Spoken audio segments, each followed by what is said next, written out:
one who will enter you into an abusive relationship.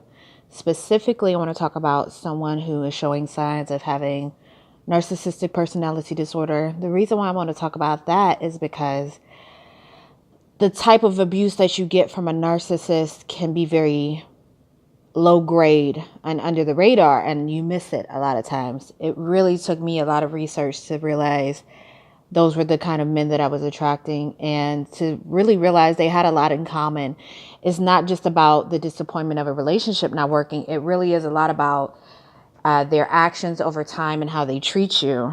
One of the first signs, I'm not going to do numbers because I always lose count, is that they're very romantic in the beginning. And this is a big reason why I guess a lot of people try to say why women don't like good guys. It's not the case. A lot of them start off very well. This is a trait of a narcissist, to be very romantic, very big gestures in the beginning, trips, wining, dining you, buying you expensive gifts. If you know your love language, mine is gift giving and gift receiving. So for me, it does make me feel warm and fuzzy if I receive a gift. The problem is that this is the activity of them in the beginning of the relationship. And the beginning of the relationship can be the first year, the first 2 years, until they have gotten from you what they want. Sometimes the beginning of a 5-year relationship might be the first 2 years. Maybe if you all started a business together or, had a child together, whatever the case may be, the beginning of that relationship is subject to them getting what they want out of you. Whether it's talking you into investing in them or, anything under the sun, maybe getting a green card, maybe whatever. Like I said, investing is a good example. And then once they get that thing up and running, or while they're getting that thing up and running, they will still be that romantic person to you, warm and fuzzy, make you feel wonderful.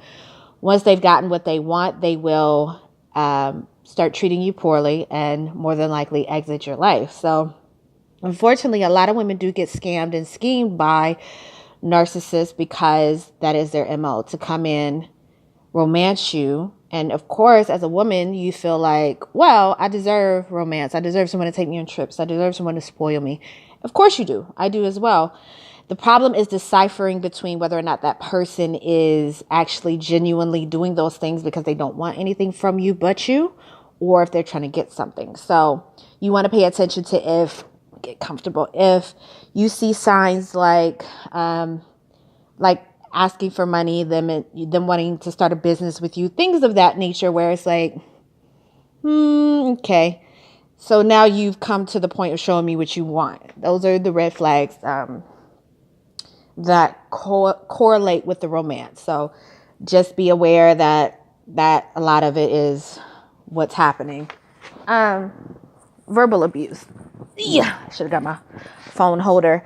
Verbal abuse. So narcissists are very good at abusing you, but not allowing it to be abuse that you can physically see, that anyone can physically see. What they don't ever want to do is show the world who they really are or how they're really acting. A lot of narcissists will turn off their verbal abuse if someone walks in the room, or if a camera turns on, or if they know cameras are in the room. I had an ex would unplug my cameras quite often because he didn't want anyone to see or do or see what he was doing or how he was acting or speaking.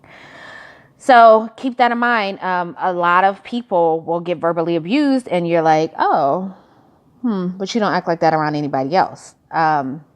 Very snide comments underneath their breath that you can hear, but nobody else in the room can hear, things of that nature. Belittlement. Belittlement is very maliceful because the way that they belittle is they will take personal things that you've told them in confidence, even conversations that you've had where they may have been feeding back to you information that may or may not have happened in their life. They may be feeding that back to you to get you to open up more, to make you feel like, oh, we've been through some of the same things. Those stories that they're telling you may or may not have been true, but they're gaining information from you. And they're gaining information from you to basically keep it, store it, process it into bullets so that later on in an argument, they could shoot you with that information. And it's very disheartening because you're like, whoa, I told you that, which was very personal to me. It took me a lot to open up and be vulnerable. And now you're basically shooting me back with that information. And so, I'll give you guys an example. Let's say you lost your virginity when you were 14 and you caught an STD. They will say to you later on in an argument, when maybe you present something to them about them cheating, like, who is Kim your phone? And their response will be, why are you looking through my phone? You don't trust me. You think I'm cheating, which they probably are. You probably cheating on me. That's why you got that STD when you were 14. You're like, whoa, how did that happen? So a part of the belittling, the verbal abuse, is also gaslighting, which was an example I just gave you. You present something to them and they flip it around and you're like, how did we start talking about me? How did we start talking about this other thing that has nothing to do with what I presented to you as an issue or a concern that I had? And then again, with those arguments will be thrown into a lot of that belittlement and verbal abuse, calling you names, calling you out your name, things of that nature. Gaslighting is basically flipping the script on you. So anytime you got in an argument and you got out that argument and you're like, we didn't even talk about what we were supposed to be talking about in the first place, or what I brought to you as a concern. Now it's, a whole other big argument that has nothing to do with them being accountable for what you may have presented as a problem or a concern. So anytime you've gotten into an argument and you're like, how did this get flipped on me? Or how did this turn out to be an argument about something I didn't even, we weren't even talking about, and nothing got solved? That's gaslighting. When they try to take even proof that you give them of a concern that you have or something that you know to be true, and they flip it on you and you're like, what? Like, that's not even how we started this conversation. And to be clear, I'm speaking in a heterosexual conversation. This could be same-sex relationships. This could be a guy dating a woman who's a narcissist, but these are still signs. I'm just speaking from my experience. It's easier that way. The other thing is lying.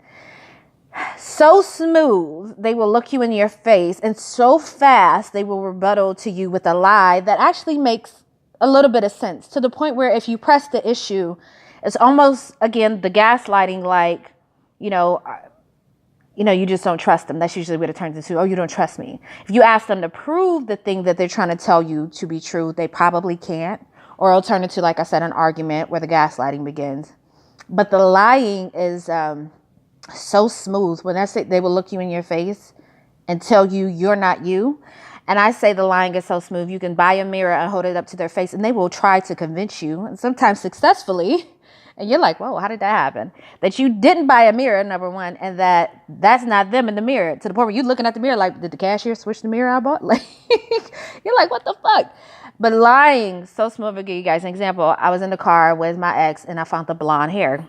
Clearly not mine. Not even my wigs are blonde. Well, I do have one, but anyway, I knew it wasn't mine. And the rebuttal was, I drive Uber on the side, right? I said, show me this Uber app. Never happened. They can't prove their lies.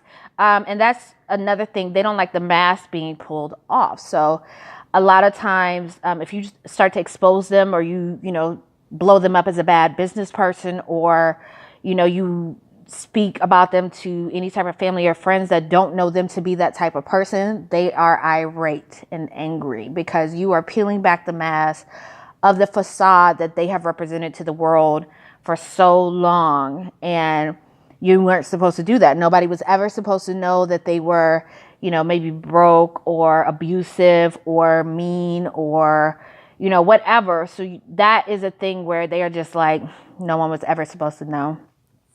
And make sure I'm not missing anything.